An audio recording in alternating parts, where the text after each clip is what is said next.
Once upon a time, in a sunlit meadow, where grass blades swayed like emerald towers, there lived a community of bugs, unlike any other.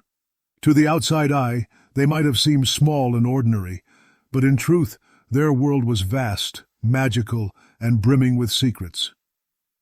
This meadow was called the Whispering Field, for when the wind passed through the tall stalks of grass, it carried soft murmurs that the bugs believed were messages from the spirits of nature. At the heart of this enchanted place lived Luma, a curious ladybug with wings speckled not only with black spots, but with a faint shimmer of silver that sparkled under moonlight. Luma was unlike the other ladybugs, for while most were content with flying short distances, nibbling on leaves, and telling stories around dewdrops, she dreamed of adventure. She longed to see what lay beyond the tall grass borders of the meadow. Her best friend, Pico the ant, was quite the opposite. Strong, steady, and ever so cautious, Pico believed that the meadow was safe only because bugs stayed together. "Adventure is dangerous, Luma," he often said while hauling crumbs 3 times his size. "We ants survive because we don't wander off chasing shadows." Yet deep down, even Pico couldn't help but be stirred whenever Luma described the wonders she imagined: glowing flowers that only bloomed at midnight, rivers that glittered like stardust, and creatures who might teach them forgotten songs of the earth. The meadow bustled with life. Butterflies painted the air with velvet wings, crickets strummed evening lullabies, and fireflies lit the night like floating lanterns. But not everything was peaceful. Lurking at the far edge of the Whispering Field was the Thistle Grove, a thorny land ruled by Brutus the beetle, a hulking, armor-clad creature who believed that strength alone was power. Brutus and his gang of rough beetles, often bullies, edged smaller bugs, demanding tributes of food. Many feared them, but none dared to speak out. One golden morning, while the dew still clung like crystal pearls on the blades, Luma discovered something strange. Hidden beneath a curling leaf was a tiny map carved into bark, its symbols glowing faintly.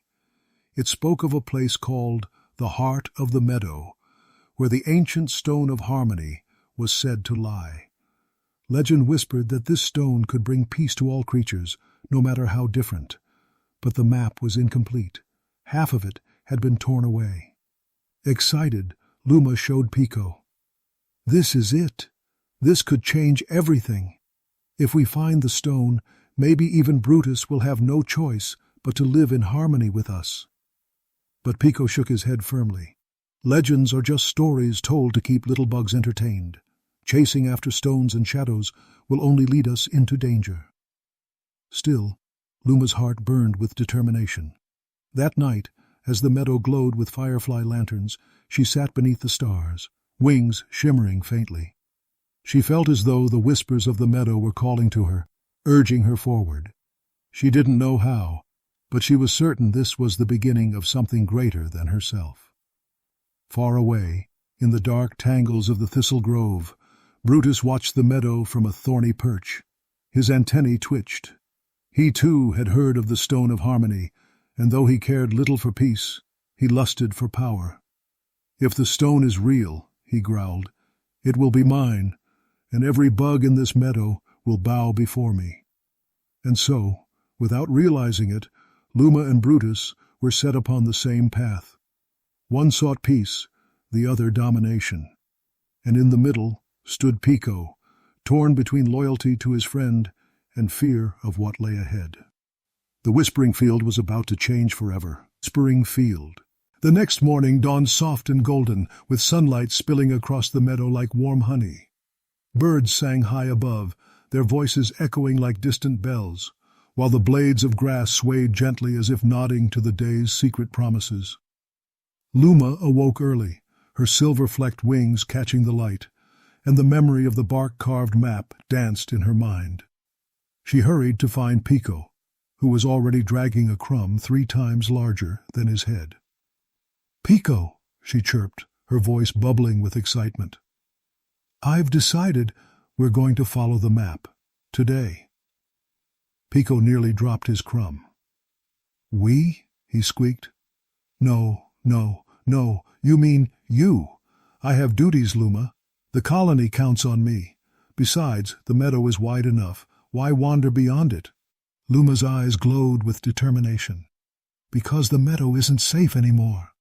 Brutus and his gang grow bolder every day. If the stone of harmony is real, we can change everything. Don't you see? This is bigger than us. Pico groaned, rubbing his antennae. He admired Luma's courage, though it terrified him. Against his better judgment, he sighed. Fine, I'll come with you. Someone has to keep you from being squashed. And so, with the morning dew still sparkling on their backs, the unlikely pair set off. Luma carried the bark map carefully, tracing the faded lines with her tiny leg.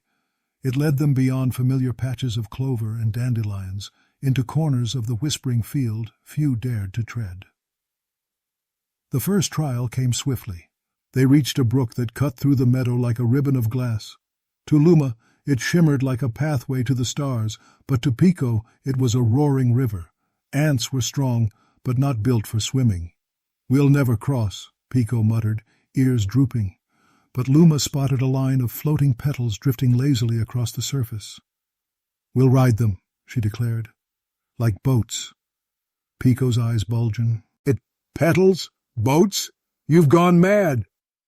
But Luma was already climbing onto a daisy petal, her wings spread for balance.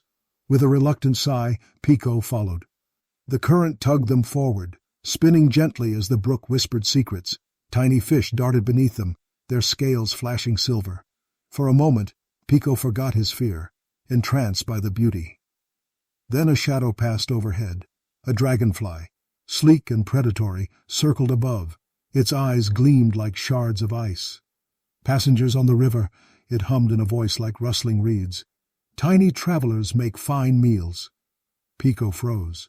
We're doomed. But Luma thought quickly.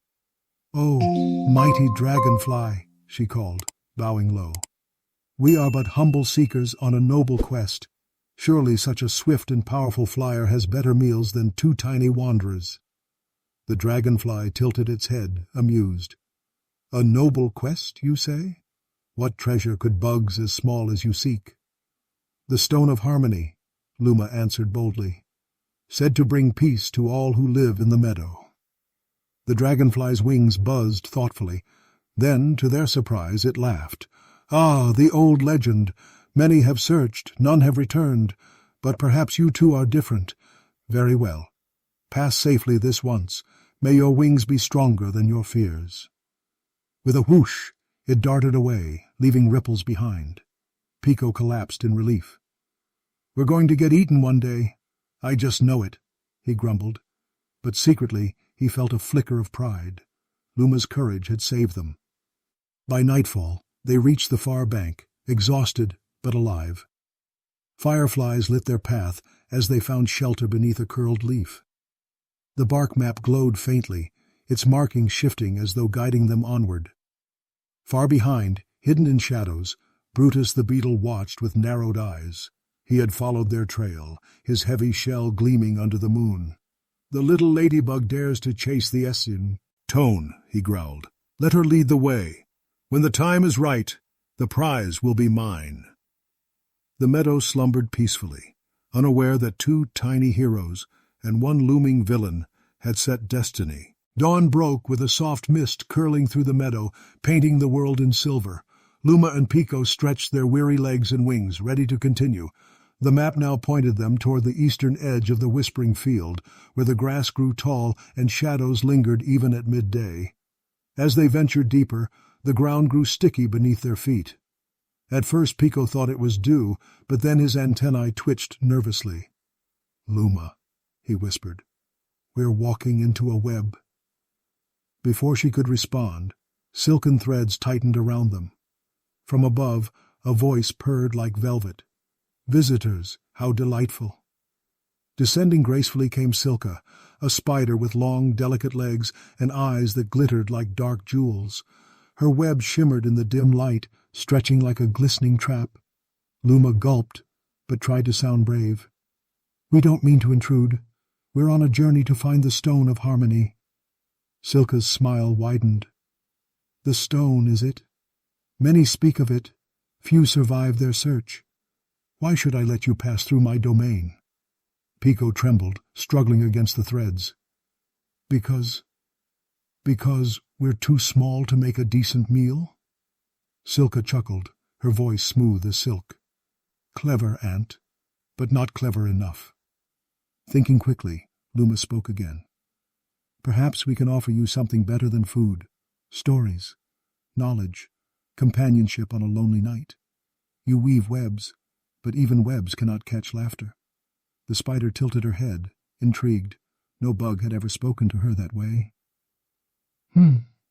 Very well. I will test you. Answer my riddle, and you may leave. Fail, and you shall remain here as part of my web." Luma nodded nervously. "We accept." Silka's many eyes gleamed. "Here is your riddle. I am not alive, yet I grow. I do not breathe, yet I consume. I am not a creature, yet I can spread across land. What am I?" Pico panicked, muttering, "Not alive, yet it gray." "Ours? Doesn't breathe, yet consumes? Oh, we're doomed." But Luma's mind raced. Then it struck her like a ray of sun. The answer is fire. The spider's legs froze mid-twitch. Her eyes blinked in surprise. Then she burst into laughter, her web trembling with the sound. "Correct! Clever ladybug indeed. You may go. Perhaps your journey will be more interesting than I thought." With a swift motion, Silka released them from the sticky threads. Luma bowed politely, while Pico stumbled, still shaking. As they hurried away, Pico muttered, "I hate riddles. I hate webs. I hate journeys." Yet his eyes glimmered with reluctant admiration for his friend. Deeper into the shadows they went, following the map's glow. They discovered hidden wonders, glowing mushrooms that pulsed with blue light, and beetles who sang in harmony with the wind. But always, the sense of being watched lingered. Brutus and his gang trailed silently, waiting. By evening, Luma and Pico reached a clearing where the grass parted around a great stone circle. Strange markings covered the ground, and in its center rose a pedestal shaped like folded wings. But the stone of harmony was not there. Instead, a fragment of it, a glowing shard, rested on the pedestal, radiating soft light. Luma's heart leapt. "It's real! The legends are true!" As she reached for it, the shadow shifted. Brutus stepped into the clearing, his shell gleaming, his eyes burning with greed. "Thank you, little ladybug," he rumbled. "You've led me straight to my prize." The shard pulsed brighter, as though sensing the clash of intentions. The real trials had only just begun.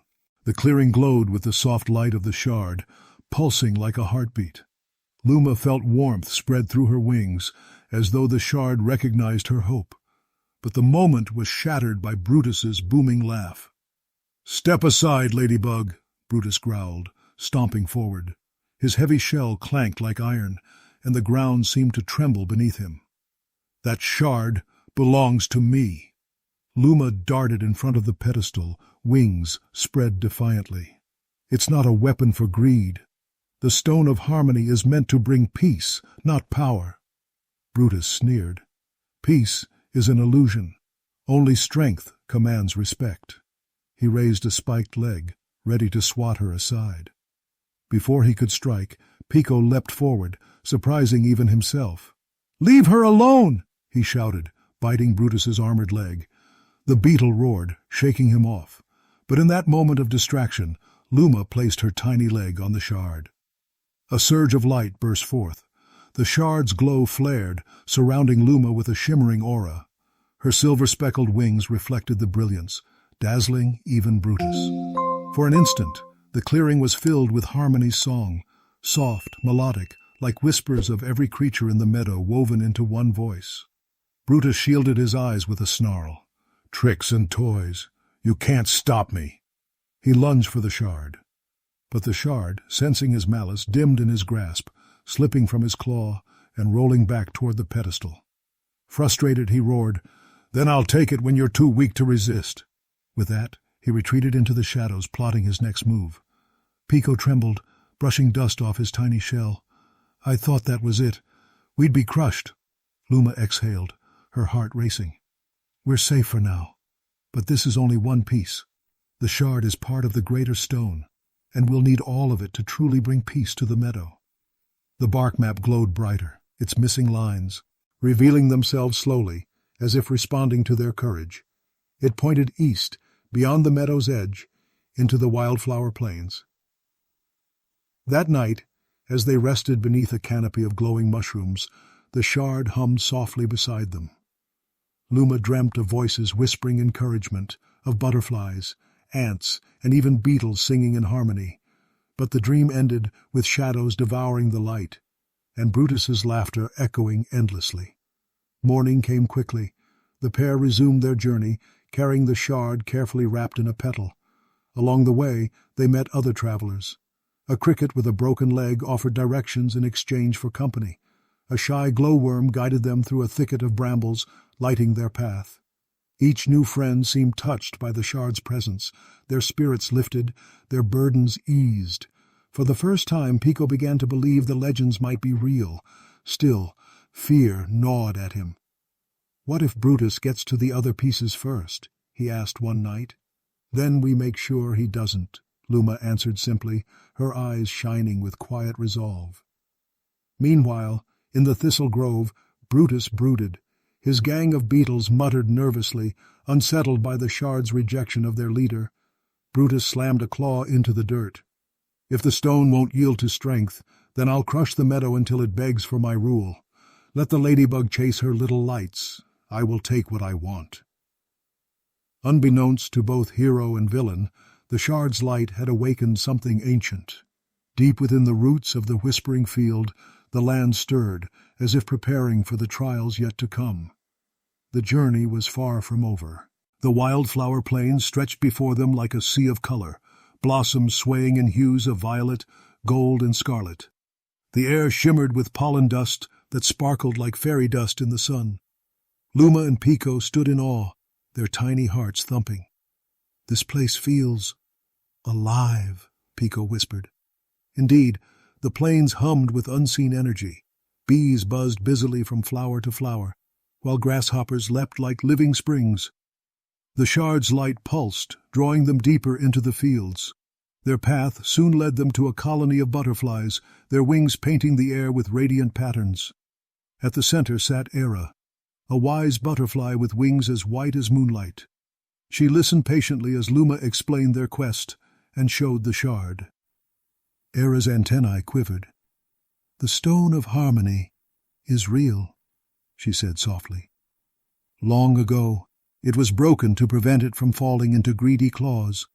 Its pieces were scattered, hidden by guardians of the meadow. You found one. Another lies within the plains, but it is guarded by the bees of the golden hive. They will not surrender it easily." "Then we'll convince them," Luma replied. Era smiled gently. "Courageous words, little ladybug.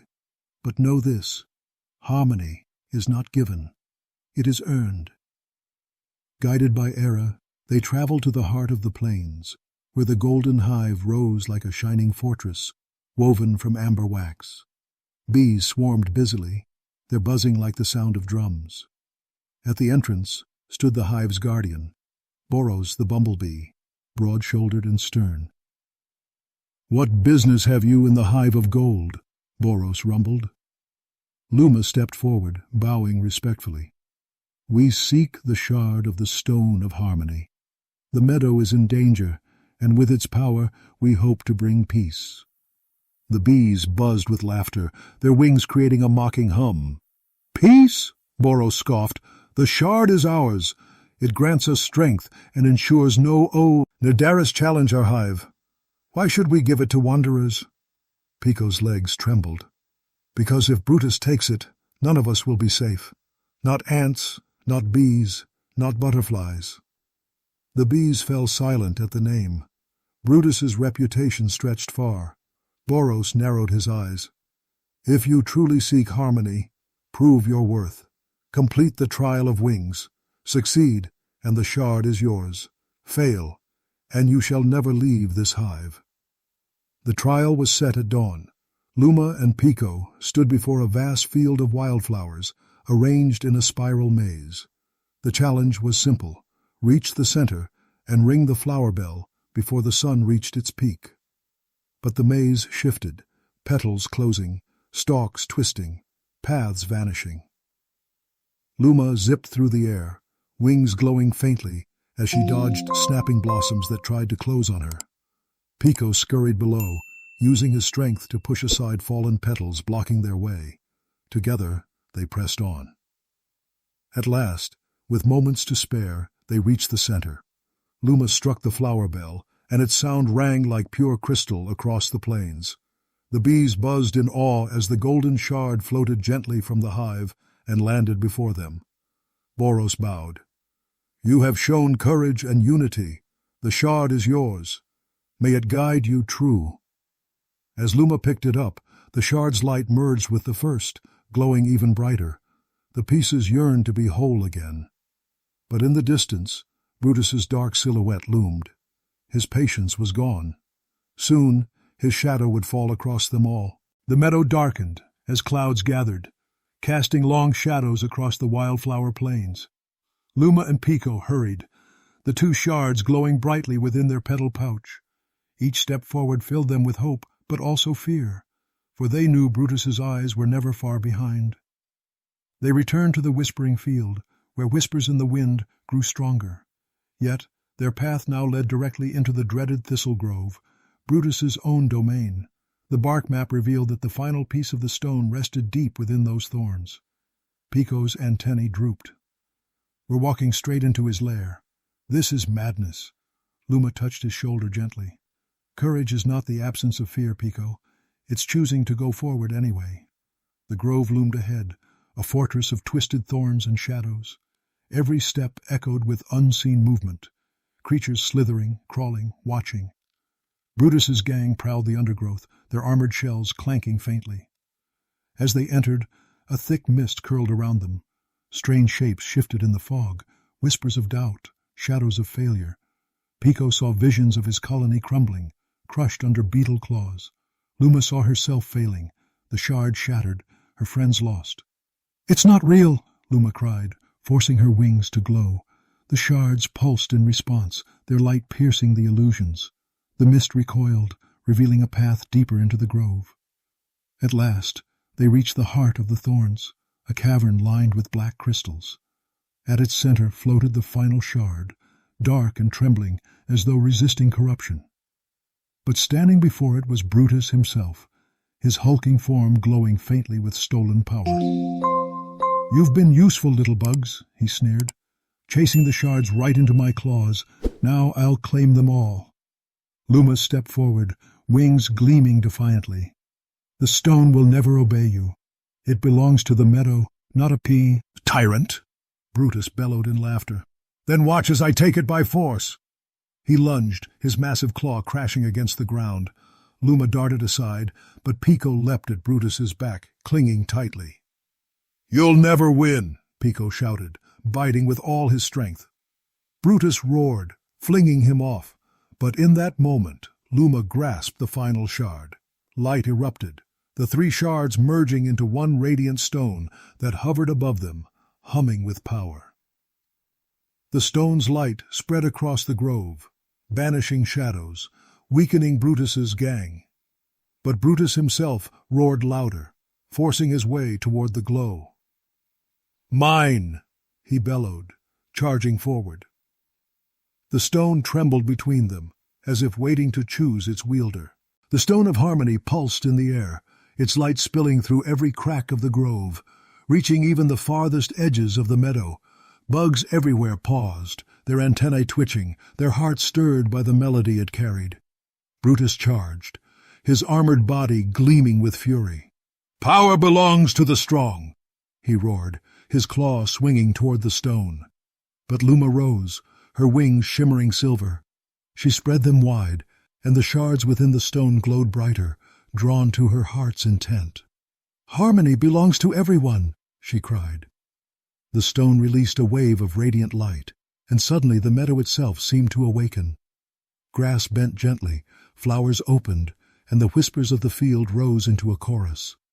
Every bug, ant, butterfly, bee, cricket, firefly, felt the song of unity resonate within them. Brutus staggered, the light pushing against his malice. Still, he strained forward, snarling, "I will not be defeated by a speck." Pico stood by Luma, trembling yet unyielding.